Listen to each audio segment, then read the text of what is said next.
প্রণাম স্বামীজি মহারাজ। জয় হো কল্যাণমস্তু, জয় মা ভগবতী কামাক্ষী। আজকে অমাবাসী দ্বিতীয় দিনেই আমরা প্রবেশ করলাম।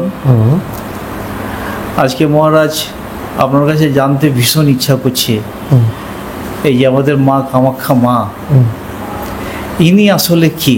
ইনি কি মা অর্থাৎ সমস্ত দেবদেবী মা? আচ্ছা, উনি কি তাহলে সবার উপরে, না ওনার উপরও আরও কেউ আছে? এই বিষয়ে যদি আপনি আলোকপাত করেন খুবই ভালো হয়। সঙ্গে এটাও প্রশ্ন আসছে যে আসলে জনিপীঠ কি? কামাখ্যার জনি শক্তিপীঠটা কি? কি?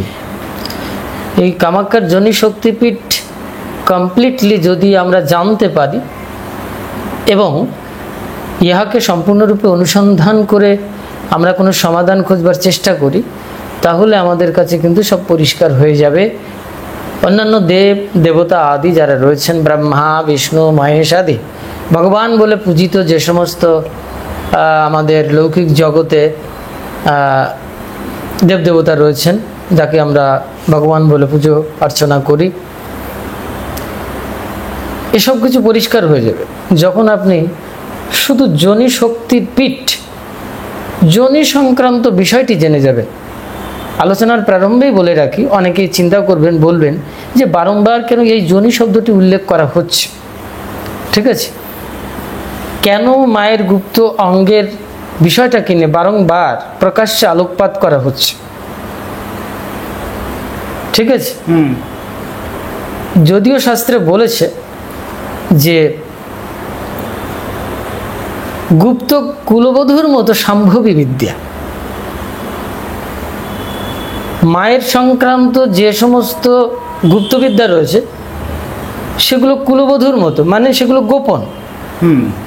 কুলবধূ মানে যখন নতুন আসে তখন তাকে ঘোমটা ঠোমটা দিয়ে কি ঢেকে ঢুকে রেখে লোকালয় বেশি নিয়ে যাওয়া হয় না, রাখা হয় এইভাবে।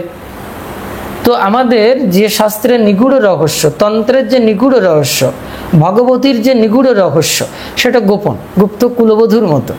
আচ্ছা, এটাকে সম্ভবী বিদ্যা বলা হয়, তন্ত্রশাস্ত্র বলছে। জ্ঞান সংকলিনী তন্ত্রে বলছে সম্ভবী বিদ্যা, যা গুপ্ত কুলবধূর মতো। কিন্তু বেদ শাস্ত্র পুরাণাদি এগুলো গণিকার মতো, মানে প্রকাশ্যে ওপেন করে দিয়েছে। আচ্ছা, ঠিক আছে, বেদ শাস্ত্র পুরাণাদিতে যা আমরা পাচ্ছি। এই জন্যে যারা প্রশ্ন করবেন যে কেন বারংবার মায়ের গুপ্ত অঙ্গটিকে নিয়ে, বা আমাদের মায়ের গুপ্ত অঙ্গের যে নামটি সেটাকে নিয়ে কেন বারবার বলছে, কারণ আছে। কারণ আপনারা যেটা জানেন আমি তেমন করে এটা জানি না। আমি যেটা জানি, মায়ের যে স্ত্রী জননেন্দ্রিয় যে শক্তিটি যোনি বলে আখ্যায়িত, ঠিক আছে, কামাখ্যা মায়ের বিশেষ রূপে, মানুষ যেটা জানে, বেদ শাস্ত্র পুরাণ যেটা জানে, আমি সেরকম করে জানি না। এই জন্য আমি বারংবার এই শব্দটাকে দৃঢ়তার সঙ্গে উচ্চারণ করছি। আমি বলবো প্রত্যেককে এটাকে যেন কেউ বিকৃতভাবে নেবেন না। আমার কথার সারার্থ, মর্মার্থ এবং যৌক্তিক দিক, সঙ্গে সঙ্গে যে দার্শনিক দিক এবং শাস্ত্রের নিগূঢ় রহস্যের তত্ত্ব বুঝবার চেষ্টা করুন, তাহলে পরিষ্কার হয়ে যাবে। না বুঝে একটি বিকৃত অলংকার লাগিয়ে দিলে সেটা খারাপ লাগবে দেখতে, তাই না? আমি বিকৃত অলংকার দিচ্ছি না, আমি সুকৃতির ভেতরে, সুকৃতির ভেতরে, সুখ্যাতির ভেতরে কামাখ্যাকে, কামাখ্যা মায়ের যোনি শক্তিপীঠটাকে নিয়ে যাচ্ছি। ক্লিয়ার? নট বিকৃতি। খুব ভালো জিনিস। আর এই সুকৃতির পথ ধরে আমরা চলে যাব প্রীতির রাস্তা ধরে সম্প্রীতির রাস্তায়, অর্থাৎ বিশ্ব প্রেমবোধ। এক কথায় আমি বলি, বিশ্ব প্রেম বোধের পূর্ণ প্রতীক হচ্ছে এই কামাখ্যার শক্তিপীঠ, জনিপীঠ। হয়তো নতুন লাগছে কথাটি, তাই না? সম্পূর্ণ নতুন, শুধু নতুন। অনেকে বলবেন শাস্ত্রে কি প্রমাণ আছে? ইনি মুখের কথা বলছেন। শাস্ত্র কে লিখেছে, কারা লিখেছে? ঋষিরা, দেবদেবতারা, জ্ঞানীগুণীরা। তারা কিভাবে লিখেছিলেন? শাস্ত্র মুখস্থ করে পড়ে শুনে তারপর শাস্ত্র লিখেছিলেন, নাকি সাধনার দ্বারা জেনে শুনে শাস্ত্র লিখেছিলেন? সাধনার দ্বারাই হবে বোধহয়। ইয়েস, সাধনার দ্বারা ব্রহ্মজ্ঞান অনন্ত, সেটা এই কসমিক জগতে শুধু নয়, অনন্ত বিশ্ব জগতে কারণ জগতে, সূক্ষ্ম জগতে, স্থূল জগতে এই বেদ জ্ঞান, ব্রহ্ম জ্ঞান প্রতিনিয়ত ভাসমান অবস্থান করছে। তার গুটি কয়েক হাজার হাজার শ্লোক রূপে ঋষিরা আবিষ্কার করেছিলেন। তার নাম আজকে বেদ, বেদান্ত, উপনিষদ, পুরাণ, শ্রুতি, স্মৃতি, স্মৃতি, সংহিতা, নানান কিছু, তন্ত্র, মন্ত্র, যাই কিছু বলো। কারা আবিষ্কার করেছিলেন? সাধনার দ্বারা তারাই আবিষ্কার করেছিলেন, এটা জানতে হবে।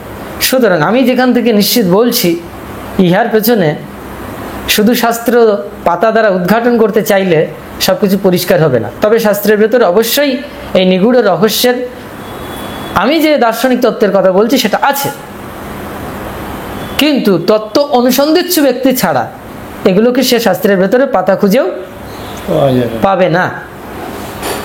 তাই বলছি যে বিশ্ব প্রেমবোধের পূর্ণ প্রেমের প্রতীক স্বরূপ হচ্ছে মা কামাখ্যার এই যোনি শক্তিপীঠ। একটা তথ্য আমি পেলাম, পূর্ণ প্রেমের, ভগবত প্রেমের পূর্ণ প্রতীক এই যোনি শক্তিপীঠ কামাখ্যার। আরেকটি তথ্য পেলাম, যারা ভগবানকে ডেকে প্রেম লাভ করতে চাইছেন, বলছেন পরম পুরুষার্থ, পঞ্চম পুরুষার্থ, চতুর্থ পুরুষার্থ আছে, কাম, ধর্ম, অর্থ, কাম, মোক্ষ, এই চারটি হচ্ছে পুরুষার্থ। বৈষ্ণবীয় ফিলোসফিতে বলেছে এই চারি পুরুষার্থের থেকে বড় পুরুষার্থ হচ্ছে পঞ্চম পুরুষার্থ, প্রেম। ইয়ার অপেক্ষা আর কিছুই শ্রেষ্ঠ নয়, উত্তম কথা। পঞ্চম পুরুষার্থ ভগবানের প্রেম। সেই ভগবানের প্রেমের পূর্ণ প্রতীক, বা যেখান থেকে এই প্রেম নির্গত হয়, যেখান থেকে এই প্রেমের রসধারা, হ্যাঁ, অনন্তকালের নিত্য স্রোতের মতো প্রবাহমান, এই কামাখ্যার যোনি শক্তিপীঠ পেলাম। আচ্ছা, কেন বলছি এর কারণ আছে, আমি পরে যাব, অবশ্য শাস্ত্রীয় কিছু উদাহরণ দেব, ঠিক আছে। আগে আমি আমার উপলব্ধির, অনুভূতির, ভগবতী মা কামাক্ষীর কৃপা অনুসারে, গুরু কৃপা অনুসারে যে দর্শন, যে রহস্য তত্ত্ব আমি অনুভূতির মাঝখান দিয়ে আবিষ্কার করেছি, বের করে নিয়ে আসতে পেরেছি, সেটা আমি বলবো আগে। ক্লিয়ার? ঠিক। মা কামাক্ষী, এই দুটো জিনিস আমরা পেলাম যোনি শক্তিপীঠ। দুটো জিনিস পেলাম। এই যোনি শক্তিপীঠটা হচ্ছে একটি জননতন্ত্র, আর একটি বায়োলজিক্যাল শব্দ আমি প্রয়োগ করলাম। কি? জননতন্ত্র।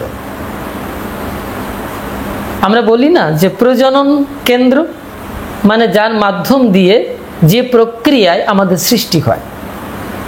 ক্লিয়ার? এই প্রজনন বা জননতন্ত্র, এটা তো জননতন্ত্র কেমন বলুন তো?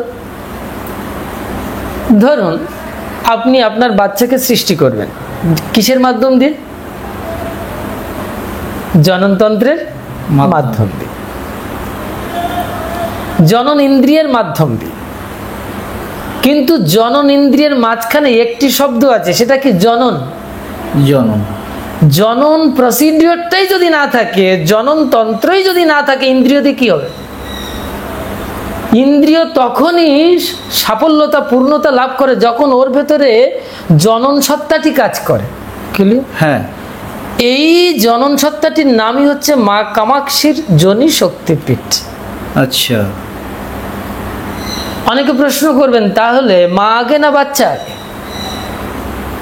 অনেকে প্রশ্ন করবেন, চাল আগে না ধান আগে?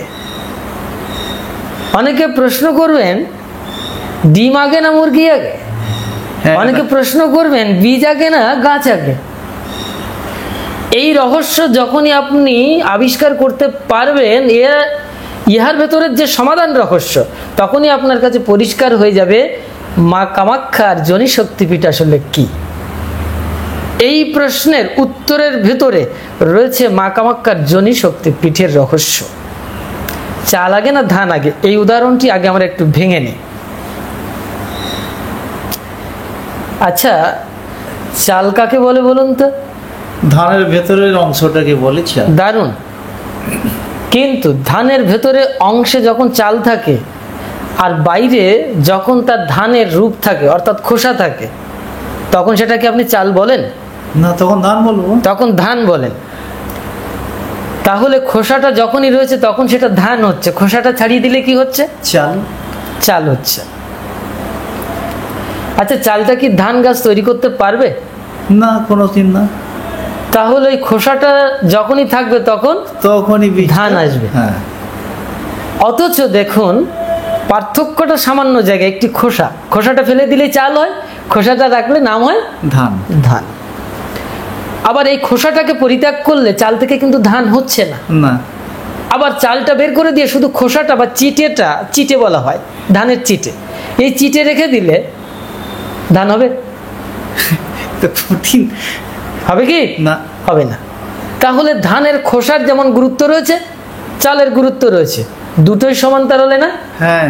কোনোটাকে বাদ দিয়ে হচ্ছে কি? কোনোটাই বাদ। তাহলে ডিম এবং আন্ডা বা মুরগি, বাচ্চা কি মা, দুটোকে বাদ দেওয়া যায়? কোনোটাই বাদ দেওয়া যাবে। কোনটা আগে পরে বলবেন?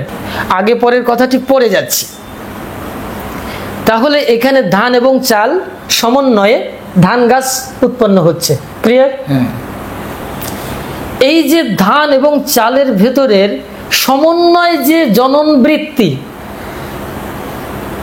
এই দুজনের মিলনে এর ভেতরে একটি সত্তা কাজ করছে, জনন সত্তা। যে জনন সত্তার প্রক্রিয়ায় একটি ধান গাছ হবে, মাটিতে মিশবে, জলে মিশবে, অগ্নিতে মিশবে, বিভিন্ন প্রক্রিয়া যাবে, ওই জনন সত্তাটি ওখানে কাজ করবে, করলে ধান গাছ হয়ে যাবে। আচ্ছা, ধান এবং চালের ভেতরে যদি জনন সত্তাটাকে আপনি উঠিয়ে দেন, অর্থাৎ পুরুষ এবং প্রকৃতির ভেতর থেকে, নারী এবং পুরুষের ভেতর থেকে যদি জনন সত্তাটি উঠিয়ে দেন, তাহলে কি তার ভেতরে কোনো যৌন স্পৃহা বা জননেন্দ্রিয়ের কোনো ক্রিয়ার প্রয়োজন থাকবে? কোনোদিনই থাকবে না। তাহলে সেখানে কি উৎপাদন, বাচ্চা উৎপাদনের কথা, ডিম মুরগির কোনো প্রশ্ন আসছে কি? কোনোদিনই। ধান গাছের বৃক্ষের কোনো উৎপাদন করবার কোনো প্রশ্ন আসছে কি? তাহলে এখানে মূল উৎপাদক কে? মূল কি? মূলাঙ্ক কি? মূল বস্তু কি? মূল সত্তাটি কি? জনন তন্ত্র। ইয়েস। এই জনন সত্তাটি বললে পরিষ্কার হবে। এই জনন সত্তাটি হচ্ছে মা কামাক্ষার যোনি শক্তিপীঠ, যাকে কোনো ক্রমেই অস্বীকার করা যায় না, যাকে কেন্দ্রায়িত করে লিঙ্গ শরীরকে ধরে পুরুষ প্রকৃতির মাধ্যম দিয়ে আবার আরেকটি ডিম বা বাচ্চা তৈরি হচ্ছে। ক্লিয়ার? হ্যাঁ। তাহলে এখানে ডিম আগে না মুরগি আগে প্রসঙ্গটা কিন্তু গুরুত্বপূর্ণ নয়। গুরুত্বপূর্ণ হচ্ছে এই দুটি সত্তার মাঝখানে কি কাজ করছে? জনন সত্তা। এবার আমি একটু মুরগি এবং ডিমের বা বাচ্চার ক্ষেত্রে আসি। মুরগি একটি বাচ্চা তৈরি করেছে, ডিমের মাধ্যম দিয়ে বাচ্চাই হয়। তো মুরগি বললেন, দেখ তুই আমার থেকে এসেছিস, খুব পরিষ্কার। এবার বাচ্চাটি যখন হয়ে গেল, বাচ্চাটি আস্তে আস্তে বড় হচ্ছে, তখন ও কিন্তু এবার ডিম পাড়িয়ে বাচ্চা তৈরি করছে কিনা? করছে। তখন এই মুরগিটি বলছে, এই জানিস কিনা আমি কিন্তু তোর বড়। তাহলে এখানে পূর্বের যে মুরগিটি যে অধিকারে নিজেকে বড় বলে দাবি করেছিল, কোন অধিকারে? জনন সত্তার এবং জননেন্দ্রিয়ের অধিকার। হ্যাঁ। আর এই জননেন্দ্রিয়ের ভেতরে কি সত্তা আছে? জনন সত্তাটি কাজ করেছে। যে সত্তাটি ওই যে মা মুরগির বাচ্চাটি যে মুরগি হয়েছে, সেও আবার সৃষ্টি করেছে কোন প্রক্রিয়ায়? ওই একই প্রক্রিয়া। তাহলে প্রক্রিয়াটি এক। এই প্রক্রিয়াটি হচ্ছে মূলাঙ্ক, আদি, মূল সত্তা, বস্তু। এই জনন সত্তাটি হচ্ছে আসলে পরম তত্ত্ব, পরম ব্রহ্ম, ভগবান, আদি অনন্ত পুরুষ বা পরমেশ্বরী, যেটাই বলুন, এইটাই হচ্ছে মা কামাক্ষার যোনি শক্তিপীঠ। তাহলে এখন দেবদেবতার সাথে যে সম্পর্কের কথা বলেছিলেন, তাহলে দেব দেবতা ভগবান যা কিছু বলছেন, তাহলে এই দুয়ার, যোনি হচ্ছে দুয়ার, আর যোনির ভেতরে যে জনন সত্তাটি, এই জনন সত্তা থেকে ব্রহ্মদুয়ার যোনি থেকে বেরিয়ে আসছে এই অনন্ত ব্রহ্মাণ্ডের যা কিছু, ব্রহ্মা বিষ্ণু মহেশ সবকিছু শাস্ত্রে বর্ণনা আছে। বলছে রক্ত বর্ণে জগন্মাতা, যোনি মধ্যে সদা স্থিতা, ব্রহ্মা বিষ্ণু শিব প্রাণা, রক্ত বর্ণে জগন্মাতা। মা রজস্বলা হচ্ছে তো? হ্যাঁ, বলেছিলেন। তো এই রক্ত বর্ণে কি হচ্ছে? জগন্মাতা। এই বিশ্ব ব্রহ্মাণ্ডে যত রক্তবর্ণ আছে, লালিমা আছে, তার নাম কি? জগন্মাতা। তিনি কোথায় অবস্থান করছেন এই লালিমা শক্তি বা জগন্মাতা? যোনি মধ্যে সদা স্থিতা। সদা মানে নিত্য, নিত্য মানে অনন্তকাল ধরে রয়েছেন, আছেন, থাকবেন। সদা স্থিতা কোথায়? যোনি মধ্যে। আচ্ছা, যোনি মধ্যে মানে কি বলুন তো? ওই সেই জনন সত্তা, ওই সেই জনন সত্তা মধ্যে লালিমা রূপ নিয়ে রক্তিম বর্ণে দোয়ার স্বরূপ জনিকে ধরে তার মধ্যে স্থিত, মধ্যে কেন বললো? মধ্যে কি আছে? আসলে মধ্যে শূন্যতা আছে। এই শূন্যতার ভেতরে এক জনন সত্তা কাজ করছে, যাকে ধরেই সমস্ত সৃষ্টি প্রক্রিয়া, যেমন ওই ডিম, বাচ্চা, মুরগি, ধান, চাল সব পরিষ্কার পরিষ্কার বোঝা গেল। তাহলে এই শূন্য তত্ত্ব বা এই জনন সত্তাটি এক আবেগের অতি চূড়ান্ত মাত্রায় গতিপ্রাপ্ত এক সত্তা, যা প্রতিনিয়ত সমরূপে প্রত্যেক অ্যাটমিক কণার ভেতরে কাজ করছে, যা এই যন্ত্ররূপ লিঙ্গরূপ জনির ভেতরে সদাই স্থিতা জগন্মাতা রক্তবর্ণা। ক্যা বাত! মা কামাক্ষার এই হচ্ছে জনি শক্তিপীঠ এই অর্থে। এবার এরপরে বলছে দ্বিতীয় লাইনে, পরিষ্কার হয়ে যাবে, ব্রহ্মা বিষ্ণু শিব প্রাণা যোনি মাং পাতু সর্বদা। যোনি মাম পাতু সর্বদা। এই ব্রহ্মা বিষ্ণু প্রতিনিয়ত এই মায়ের এই যোনি শক্তিপীঠের কি করছে জানেন? ওম নমঃ ভগবতী কামাক্ষী, ওম নমঃ ভগবতী কামাক্ষী। क्या बात! কোথা থেকে এসেছে? ব্রহ্মেরও সৃষ্টি এই জনন সত্তা, এই জননেন্দ্রিয়ের দুয়ার ব্রহ্ম জনি দুয়ার থেকে। কামাখ্যা জনি শক্তিপীঠ যদি সর্বনিম্ন স্তরে বলা হয়, তাহলে এটা ব্রহ্ম জনি দুয়ার। কার দুয়ার? ব্রহ্ম জনি দুয়ার। ব্রহ্মকে সৃষ্টি করে এই জনি দুয়ার, যার প্রকাশ আসে এখান থেকে। এই জন্য মাকে বলা হয়েছে সগুণা নির্গুণা, দ্বিবিধা প্রত্যয়া, দুই ভাগে বিভক্ত করেছেন, সগুণ আকারে আর নির্গুণ আকারে।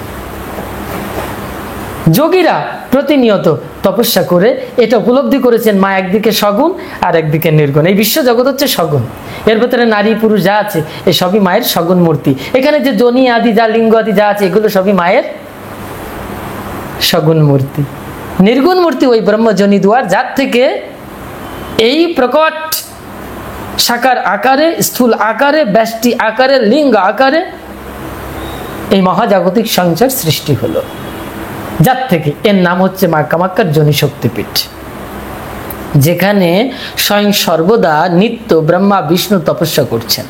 আর অন্যান্য দেবদেবতার কথা ছেড়েই দিলাম, ঠিক আছে? ওরা তো ভগবতীর লোমকূপ থেকে আবিষ্কৃত হয়েছে। কথাটি কিন্তু একটু মানে অবৈজ্ঞানিক মনে হচ্ছে। লোমকূপ থেকে কিভাবে আবিষ্কৃত হয়? এই লোমকূপ কিন্তু এক একটি জনি দুয়ার, সৃষ্টির প্রজনন কেন্দ্র, জনন সত্তা প্রত্যেকটি অ্যাটমিক কণার ভিতরে কাজ করছে।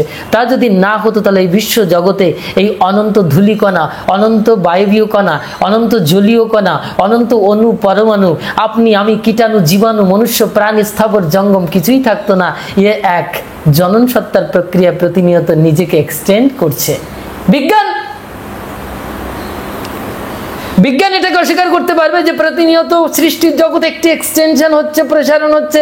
এই প্রসারণ বিদ্যা কি কারণে হচ্ছে, বৃদ্ধি প্রাপ্ত হচ্ছে? বৃদ্ধি কিভাবে হয়? ব্রহ্ম শব্দটির যদি আপনি ব্যাখ্যা করেন তাহলে সেখানে রয়েছে বৃংহতি, বৃংহয়তি, যিনি নিজে বৃদ্ধি প্রাপ্ত হন আবার অপরকে বৃদ্ধি করান বা জন্ম দেন, তিনি ব্রহ্ম হন। অ্যাম্পলিফিকেশন, ফিজিক্সের অ্যাম্পলিফায়ার, প্রসারণ বিদ্যা। প্রত্যেক অ্যাটমিক কণা নিজের থেকে নিজের একে অপরের থেকে দূরে সরে যাচ্ছে, আবার প্রতিনিয়ত এখানে অদ্ভুত প্রক্রিয়া আবার ফিল আপ হয়ে যাচ্ছে। এই প্রতিনিয়ত সৃষ্টির জগতে এই বিশ্ব জগৎ এক্সটেন্ডেড হচ্ছে, এর কোনো সীমারেখা নেই। এই প্রসারণ বিদ্যাটা জনন সত্তা, এই প্রসারণ বিদ্যাটা জনি দুয়ার সত্তা, কামাখ্যা মায়ের জনি শক্তিপীঠ, যার থেকে প্রতিনিয়ত বৃদ্ধি প্রাপ্ত হচ্ছে, অর্থাৎ জন্ম নিচ্ছে। এই যে অম্বুবাচী বৃদ্ধি প্রাপ্ত হওয়া, এখানে শুধু জল নয়, যে জনন কেন্দ্র থেকে, যে জনন স্থান থেকে, যে জননেন্দ্রিয় থেকে, যে জনি শক্তিপীঠ থেকে, যে মা কামাখ্যার এই সব থেকে লেটেস্ট কেন্দ্রস্থান থেকে সৃষ্টি হচ্ছে, হেড অফ দ্য ডিপার্টমেন্ট, ব্রহ্মের কেন্দ্রস্থান, সৃষ্টির কেন্দ্রস্থান মা কামাখ্যার জনি শক্তিপীঠ। এই আরেকটি তত্ত্ব বললাম, মা কামাখ্যার যে জনি শক্তিপীঠ, এটা হচ্ছে head of the department centre, কেন্দ্র যাকে বলা হয়েছে। এই কেন্দ্রের থেকে প্রতিনিয়ত বিচ্ছুরিত হচ্ছে, বিস্ফোরিত হচ্ছে, প্রতিনিয়ত স্ফোটন হচ্ছে, স্ফোটন হচ্ছে, বিস্ফোরণ হচ্ছে, সৃষ্টির বিস্ফোরণ হচ্ছে, প্রতিনিয়ত বৃদ্ধি হচ্ছে, প্রতিনিয়ত জন্ম নিচ্ছে, প্রতিনিয়ত। এই অর্থে বাচি বৃদ্ধি হওয়া। এই অর্থে বাচি মানে বৃদ্ধি হওয়া, শুধু বৃষ্টির জলের আগমন নয়, বৃদ্ধি হওয়া, সৃষ্টি হচ্ছে, প্রসারিত হচ্ছে, এক্সটেনশন হচ্ছে। এই এক্সটেনশন মা জনি শক্তিপীঠের সত্তার মধ্যে অবস্থিত, যার নাম জনন সত্তা, যাকে কেন্দ্রায়িত করে প্রতিনিয়ত এই সৃষ্টির খেলা লীলারূপে লীলাময়ীর লালিমা শক্তির লীলা চলছে। এবার আমি শাস্ত্রীয় পরিভাষায় যদি বলি তাহলে এখানে পরিষ্কার হয়ে যাবে। বিশেষ একটি শাস্ত্রীয় গ্রন্থে বলছে, মাত্যস্যম শক্তাত্মনা প্রলয় সর্বং জগৎ সৃষ্টো ব্যক্তি ইয়াতিতি মায়া। মাকে মায়া বলা হচ্ছে না?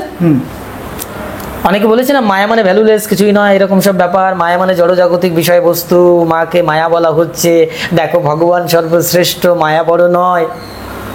এই তো শাস্ত্রীয় সিদ্ধান্ত বলে দিলাম, মাত্যস্যম শক্তাত্মনা প্রলয় সর্বং জগৎ। মায়া, মা শব্দের না উপসংহরণ, যেখানে সমস্ত সৃষ্টি লয় হয়ে যায়, আবার যাহাতে পুনরায় আবার এই সৃষ্টি ব্যক্ত হয়, ব্যক্তিকরণ, এটাকে বলা হয় ইয়া, অন্তস্তয় আকার। ইয়া মানে ব্যক্তিকরণ, আর মা মানে না, মানে উপসংহরণ, মানে শেষ হয়ে যায়, লয় হয়ে যায়। তার মানে যাহা থেকে সৃষ্টির এই বিশ্ব জগতের সৃষ্টি হয়, এই অর্থে হচ্ছে ইয়া ব্যক্তিকরণ, আর মা শব্দ হচ্ছে যেখানে লয় হয়ে যায় সৃষ্টি, আবার বিলীন হয়ে যায় সেই জায়গায়। এই স্থানের নামই হচ্ছে, এই বস্তুর নামই হচ্ছে, এই সত্তার নামই হচ্ছে জগন্মাতা মায়া। যার থেকে হলো তাতেই লয় হলো, আবার তার থেকে আবার ব্যক্তিকরণ, সৃষ্টি হচ্ছে বিশ্বজগৎ। এই সত্তাটির নামই হচ্ছে জনন সত্তা, এই সত্তাটির নামই হচ্ছে মা কামাখ্যার জনি শক্তিপীঠ কেন্দ্রস্থান। এবার এই মায়ার গল্প দিলেই মহামায়া আসে, এরপরে আসে যোগমায়া। ভগবান কৃষ্ণ, কোন শাস্ত্রকার স্বীকার করতে পারবে? বলছেন কৃষ্ণ যোগমায়াকে অবলম্বন করে প্রকট হলেন। কেন বলো তো? যিনি সর্বেশ্বর তিনি যোগমায়াকে কেন ধরবেন? আচ্ছা, ধান গাছটা উৎপন্ন হতে গেলে চাল বলছে দেখো আমি সার, আমি কিন্তু সার বস্তু কৃষ্ণ, আমি সার বস্তু বিষ্ণু, আমি সার বস্তু হরি, আমি সার বস্তু হর, আমি সার বস্তু ব্রহ্মেশ মহেশ, আমি সদাশিব শঙ্কর, আমি হচ্ছে সার বস্তু চাল। মায়া হচ্ছে খোসা, ওর কোনো মূল্য নেই, কিন্তু খোসা ছাড়া কি ওই চালটা কি জন্ম নিতে পারছে ধান বৃক্ষরূপে? পারছে না। আবার শুধু শুধু মায়া চালকে ছাড়া কি ধান হতে পারছে? কখনোই সম্ভব না। তাহলে শাস্ত্রে তাই বলেছে এই মায়া এবং এই ব্রহ্মবস্তু অভিন্ন। এই অর্থে যে যোগমায়া, এই যোগমায়া হচ্ছে এই যে ব্রহ্মজনী দুয়ার, এই কামাখ্যার যে জনি শক্তিপীঠ, এই সেই দুয়ার, এই দুয়ার দিয়ে পরম ব্রহ্মেশ্বর, পরম ব্রহ্মেশ, পরম ব্রহ্ম কৃষ্ণ সচ্চিদানন্দ বিগ্রহ তিনি নিজেকে প্রকাশ করলেন, প্রকট রূপে আসলেন সগুণ আকারে। এই সেই জনি শক্তিপীঠকে ধরে যোগমায়া। তাহলে ভগবানের অস্তিত্ব পর্যন্ত কিসের মাধ্যম দিয়ে স্বীকৃত হচ্ছে? আজকে যাদেরকে আমরা ভগবান বলে পুজো করছি, এই যোগেশ্বরী জগন্মাতা যোগমায়া বা যোগের মানে শ্রেষ্ঠ স্থানে তিনি, আমরা সহজ কথা যোগমায়া বলছি। এর পরের আরো স্টেজ আছে, ওটাও মায়ের রূপ, কিন্তু ওই ঘুরে ঘুরে যেখানেই যাবেন না কেন, মায়া ওয়ান্ডে, মহামায়া ওয়ান্ডে, প্রকৃতি ওয়ান্ডে, যোগমায়া ওয়ান্ডে, মহাভাব ওয়ান্ডে, যেখানেই যান না কেন সেখানে গিয়েও একটি রমণ প্রক্রিয়ার ভেতরে জনন সত্তা কাজ করছে। বলে লাদিনী শক্তি কৃষ্ণের শ্রেষ্ঠ শক্তি, বলে লাদিনী শক্তিকে ধরে কৃষ্ণ আনন্দ প্রসাদ লাভ করেন। আবার লাদিনী শক্তি কৃষ্ণের ভেতরের অন্তর্নিহিত সব থেকে লেটেস্ট গুপ্ত কেন্দ্র শক্তি আনন্দ শক্তি। এই আনন্দ কি? বলে পরম ব্রহ্ম পরম আনন্দ লাভ করবার জন্য উনি শান্তি পাচ্ছেন না, যাই একটা কিছু পাচ্ছেন না, পরম আনন্দ লাভ করবার জন্য নিজের ভেতর থেকে নিজের সৃষ্টি করলেন, নিজের ভেতর থেকে নিজে সৃষ্টি করলেন। তার মাঝখানে কি কাজ করছে? সৃষ্টি জনন কেন্দ্র, সৃষ্টি জনন সত্তা কাজ করছে। ওই জনন সত্তাটি প্রতিনিয়ত সমস্ত জায়গায় বর্তমান, যা ব্রহ্ম প্রকাশ করে ওই জনন সত্তার মাঝখান দিয়ে, রমণ করে আনন্দ করে ওই জনন সত্তার মাঝখান দিয়ে। সুতরাং ওই জনন সত্তাই এই কামাখ্যা জনি শক্তি পীঠ রূপে প্রতীক রূপে দাঁড়িয়েছে। এই জনন সত্তাই হচ্ছে কামাখ্যা জনি শক্তি পীঠই হচ্ছে আদি অন্ত অনন্ত অনাদি সত্তা, যা সবকিছুর মূলে। এই জন্য স্কন্দ পুরাণে বলছে পরিষ্কার, স্কন্দ পুরাণ কিন্তু বৈষ্ণবী পুরাণের ভেতরে পড়ে, সেখানে পরিষ্কার বলছে পরাতু সচ্চিদানন্দ রূপিণী জগদম্বিকা। কৃষ্ণকে ব্রহ্মসংহিতা কি বলেছে? ঈশ্বর পরমা কৃষ্ণ সচ্চিদানন্দ বিগ্রহ, সচ্চিদ আনন্দ বিগ্রহ। আবার স্কন্দ পুরাণে মাকে নিয়ে কি বলছে? সচ্চিদানন্দ রূপিণী, সচ্চিদানন্দ, একই জিনিস। একই জিনিস। কিন্তু আবার একটি মায়ের এক্সট্রা অর্ডিনারি পাওয়ার আছে। কি এক্সট্রা অর্ডিনারি পাওয়ার? যাকে ধরে প্রকাশিত হয় সবকিছু, এটা ওনার নিজস্ব ক্যাপাসিটি। আমরা যদি ভগবতীকে নিয়ে বৈদিক কোনো তত্ত্ব প্রমাণ তুলে ধরি তাহলে পরিষ্কার হয়ে যাবে। বেদে কি মায়ের কথা আছে? মাকে কেন শ্রেষ্ঠ বলা হবে? জগন্মাতা দুর্গা, মহামায়া, যোগমা, মায়া, যা কিছু বলুন না কেন, কামাক্ষী, কামাক্ষী হচ্ছে হেড অফ দ্য ডিপার্টমেন্ট, কেন্দ্রীয় স্থান, এই অর্থে কামাক্ষী বা কামাখ্যা, ঠিক আছে? কামাক্ষী, কাম, কামের চোখ, কাম চোখ। কাম মানে কি? মোহ একদম না, বিশ্ব জগতে এই মানুষের ভেতরে যে মোহ কাজ করে, বাসনা কাজ করে, ডিজায়ার কাজ করে, এটা মায়া বা কাম। কিন্তু ঈশ্বরের ভেতরে কি কাম আছে? আছে। সহকামিয়াতঃ, অনাদি অনন্ত পুরুষ, তিনি ইচ্ছা পোষণ করলেন, তার ভেতরে কাম ইচ্ছা জাগ্রত হলো, আমি বহু হব। সহকাম ইয়াত। তাহলে তিনি এক থেকে বহু হওয়ার চেষ্টা করলেন, তার ভেতরে কি হলো? সহকাম ইয়াত। কাম, তার ভেতরে বাসনা জাগ্রত হল। জীবের ভেতরে এই কারণে বাসনা আছে, কিন্তু এটা ব্যষ্টির বাসনা, কিন্তু পরম ব্রহ্মের বাসনাটা দিব্য স্তরের বাসনা। এই যে কাম, তাহলে নিজে আনন্দ করবার জন্য নিজেকে সৃষ্টি করলেন পরম ব্রহ্ম, কাকে ধরে? কামকে ধরে। তাহলে এই কামাক্ষী, কাম চক্ষু কি জিনিস বুঝতে পারছেন? হ্যাঁ, কামাখ্যা বিষ্ণুর বিশ্লেষণ। এই কাম অনাদি অনন্তকাল ধরে পরম ব্রহ্মের ভেতরে অন্তর্নিহিত অবস্থায় বীজ আকারে সুপ্ত গুপ্ত। ওই কাম যদি না থাকতো ব্রহ্মের, ব্রহ্ম ইজ নাথিং, ভগবান নাথিং, সবকিছু নাথিং, এভরিথিং ইজ নাথিং, সবকিছু কিছুই না। কিন্তু এই কিছু শব্দটি আছে, ওই কিছু শব্দটির নামটাই হচ্ছে কাম সত্তা, ওই হচ্ছে জনন সত্তা রূপে গুপ্ত অবস্থায় রয়েছে পরম ব্রহ্মের ভেতরে, নিষ্ক্রিয় নিষ্কল পরম ব্রহ্মের ভেতরে। মাকেও নিরঞ্জন বলা হয়েছে, নিষ্কল বলা হয়েছে, শুভ্র বলা হয়েছে। মাকে বলা হয়েছে, মাকে আমরা সবাই জানি মা কালী কালো, কিন্তু মাকে শুভ্র বলা হয়েছে শাস্ত্রে। নিরঞ্জন বলা হয়েছে, কোনো অঞ্জন নেই, কালিমা নেই। নিরাকার বলা হয়েছে, চিদাকার বলা হয়েছে, সচ্চিদ আনন্দ রূপিণী বলা হয়েছে। বলুন, যাই হোক, একটু বৈদিক পরিভাষায় আমরা একটু জেনে আসি মায়ের স্বরূপটা কি। অথর্ববেদে বলছে, অথর্ববেদ, আমি চারি বেদের উদাহরণ দিতে পারি, কিন্তু অথর্ববেদের কথা দিয়েই পরিষ্কার করে বলে দিচ্ছি। তমাহু পরমং ব্রহ্ম দুর্গে ভগবতী মনে। পরমং ব্রহ্ম ভগবতী, ভগবতী কে পরম ব্রহ্ম বলা হয়েছে, এটা অথর্ববেদে। সমস্ত জায়গায় শ্রেষ্ঠ স্থান রূপে এই ভগবতীকে বসানো হয়েছে। ভগবতী, ভগবান, ভগবান, ভগ মানে ষড় ঐশ্বর্য, বান মানে অধিকারী যিনি, তিনি ভগবান। ষড় ঐশ্বর্যের অধিকারী যিনি, ষড় ঐশ্বর্যের মালিক যিনি, তিনি ভগবান হন। তাহলে ভগবতী স্ত্রীলিঙ্গে হয় ভগবতী, যিনি এই ষড় ঐশ্বর্যের অধিকারিণী এবং এই ষড় ঐশ্বর্যের অধিষ্ঠাতা, অধিষ্ঠাত্রী, তিনি ভগবতী। তার মানে এই মা কামাখ্যা শুধু ষড় ঐশ্বর্যের অধিকারিণী নয়, এই ষড় ঐশ্বর্যের মূল কেন্দ্রস্থানে সিমেন্ট রূপে, চূড়ান্ত সংকর্ষণ বিদ্যা রূপে বিরাজমান। কৃষ্ণ কিভাবে কৃষ্ণ হয়েছে?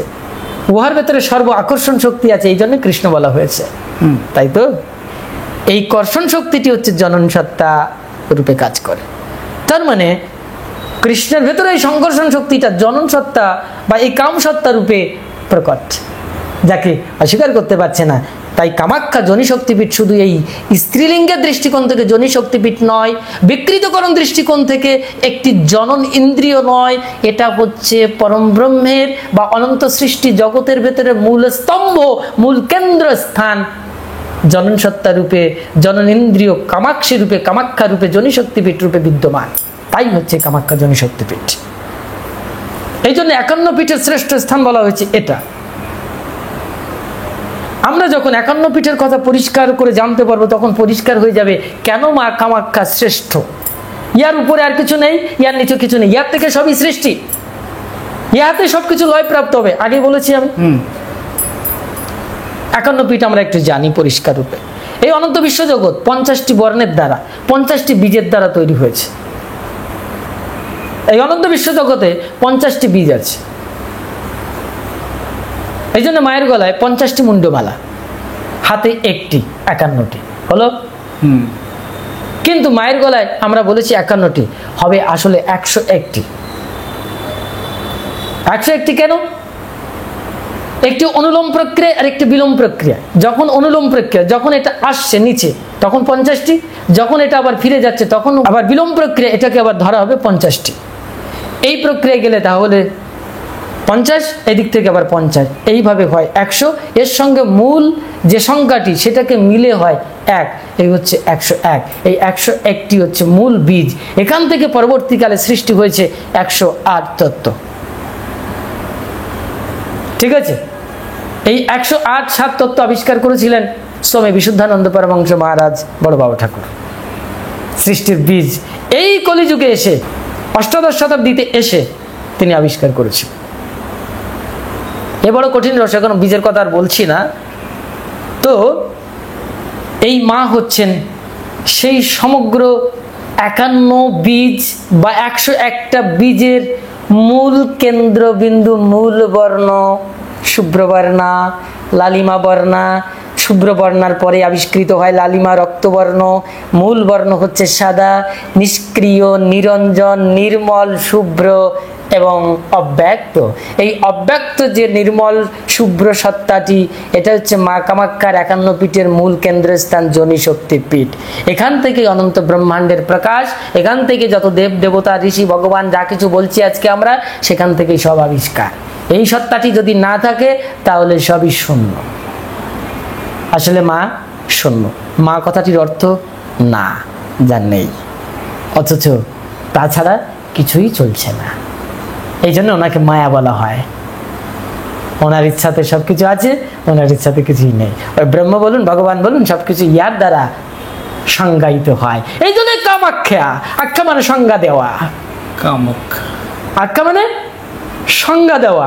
কে আখ্যা দেবে? আপনি যে মানুষ, এই সংজ্ঞাটা কে দেবে? কাম দেবে, কামাখ্যা, মা কামাখ্যা দেবে। আপনি যে ভগবান, এই আখ্যাটা কে দেবে? মা দেবে, কামাখ্যা দেবে, জগন্মাতা দেবে। এই জন্যই কামাখ্যা। আরেকটি কামাখ্যা পেলাম।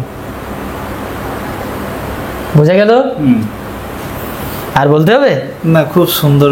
আর বিস্তারিত করা যাবে না। আমি উদাহরণ প্রচুর দিতে পারবো। যারা কামাক্ষী বীজ বা মন্ত্র বা ধ্যান মন্ত্র পাঠ করেন তারা জানেন। আমি অন্তিমে একটি কথা বলি,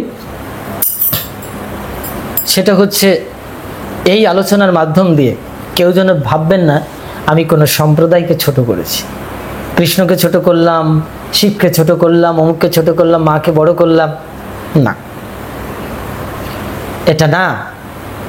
আমি বলছি হরি নিজেই একটি জনন দুয়ার, জনন সত্তা, জননেন্দ্রিয়। জানেন কি? হরি নিজেই একটি জননেন্দ্রিয়, জনন সত্তা, যার কোনো লিঙ্গ নেই। এই জন্য কৃষ্ণকে ক্লিব বলা হয়। ক্লিব, কৃষ্ণের বীজ কি জানেন? ক্লিম। এটা বলা উচিত নয়, তবু বলে দিচ্ছি। এই ক্লিম বীজটি আসলে ক্লিব বীজ, না পুরুষ না নারী। জনন সত্তার কি পুরুষ নারী হয় নাকি? জনন সত্তার কি পুরুষ নারী হয় না?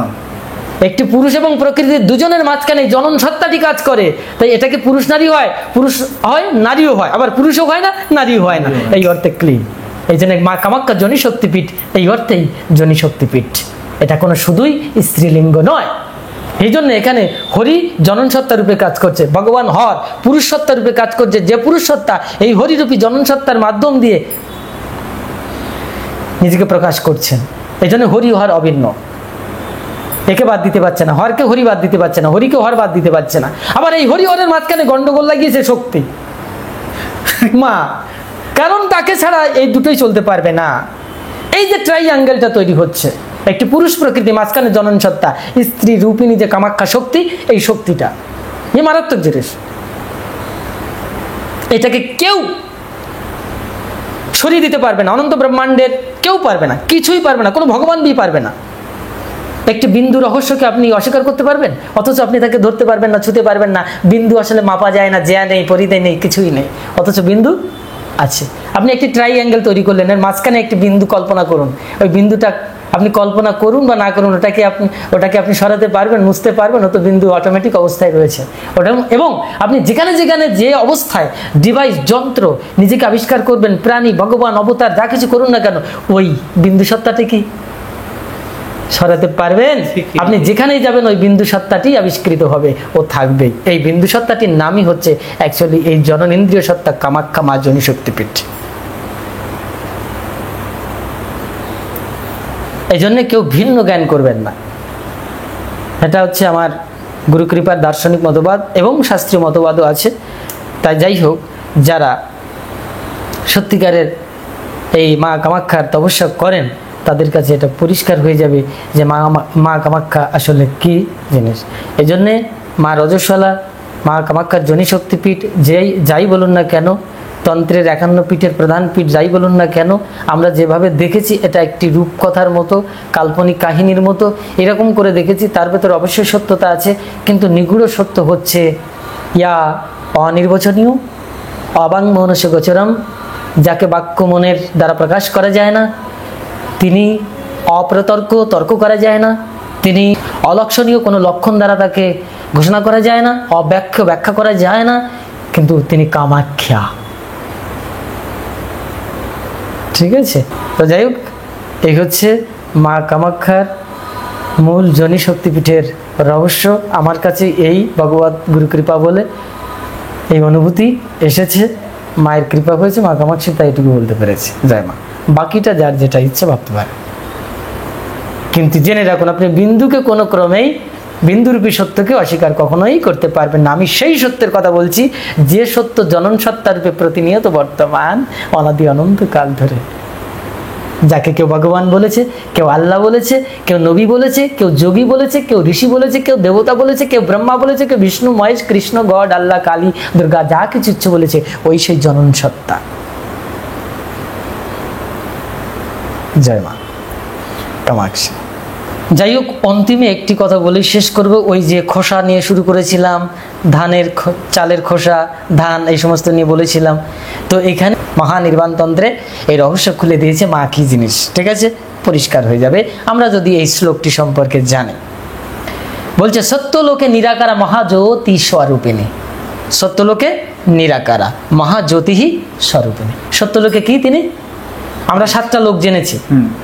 এই অনন্ত ব্রহ্মাণ্ডকে, আমরা যে ব্রহ্মাণ্ডে আছি, এবং প্রত্যেক ব্রহ্মাণ্ডকে এই 14 ভাগে 14টা স্তরে, লেভেলে ভাগ করা হয়েছে।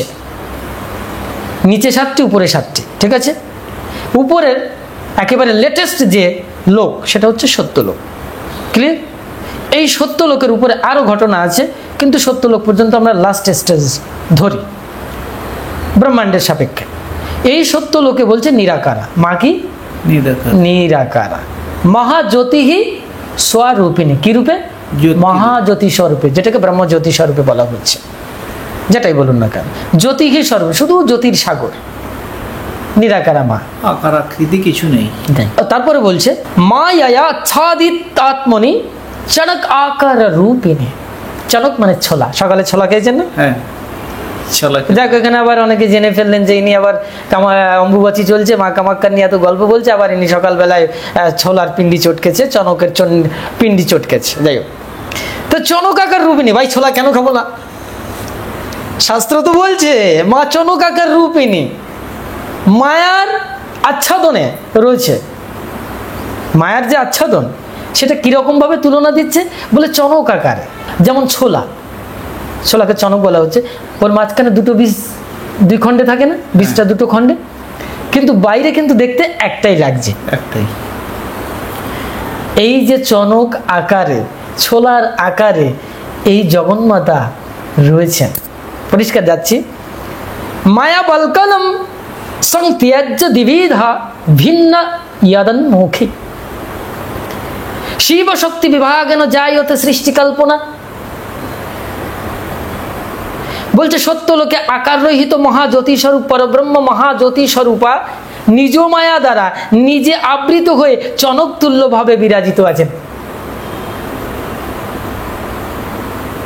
নিজের মায়া দ্বারা জগন্মাতা মহাজ্যোতি স্বরূপিণী নিরাকারা পরম ব্রহ্মেশ্বরী আমার পরমা প্রকৃতি সত্তা, তিনি নিজেই নিজের মায়ার দ্বারা ওই ছোলা বিশিষ্ট হয়ে, যেমন ছোলা নিজে আবরণ হয়েছে, মাঝখানে দুটো খণ্ডাংশ রয়েছে, ওই দুটো খণ্ডাংশের নাম হচ্ছে শিব এবং শক্তি বিভাগেন। এখানে বলছে না শিব এবং শক্তি, ওই যে ছোলার মাঝখানে যে দুটো বীজ খণ্ড, ওটা হচ্ছে একটি শিব আর একটি হচ্ছে শক্তি, এই দুটো সত্তা।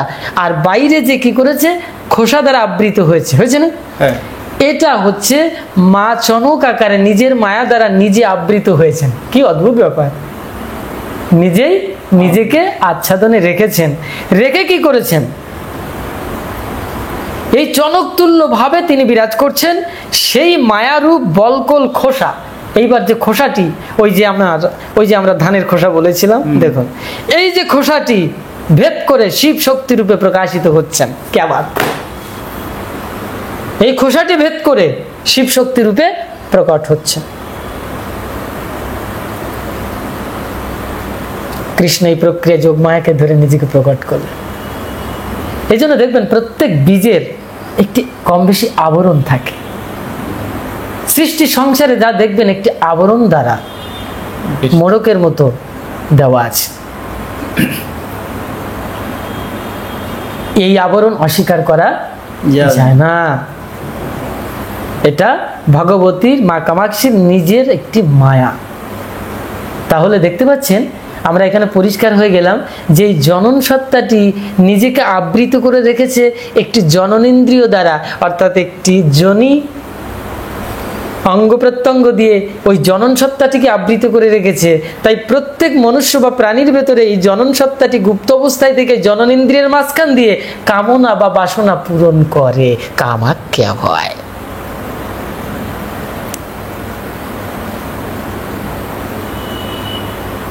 এইভাবে তিনি নিজেকে আবার প্রকাশ করেন।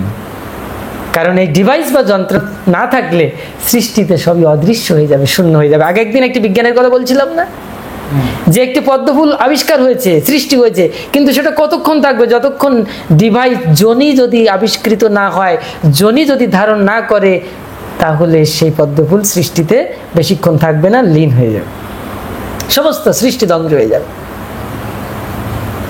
তার মানে এই জনন সত্তাটিকে ধরে জনন ইন্দ্রিয়ের মাঝখান দিয়ে এই সৃষ্টির রহস্য প্রকট হচ্ছে। আর এই প্রত্যেকটি সৃষ্টির মাঝখানে আবার এই জনন সত্তাটি দেখবেন গুপ্ত অবস্থায় রয়েছে, যাকে আমরা আত্মা বলেছি, পরমাত্মা বলেছে, ভগবৎ সত্তা বলে, যাই বলুন না কেন। সব থেকে পরিষ্কার একটি অ্যাবসলিউট শব্দ কিন্তু জনন সত্তা, জননতন্ত্র, মা কামাখ্যা শক্তিপীঠ, জনি শক্তিপীঠ, জয় মা ভগবতী। আর না।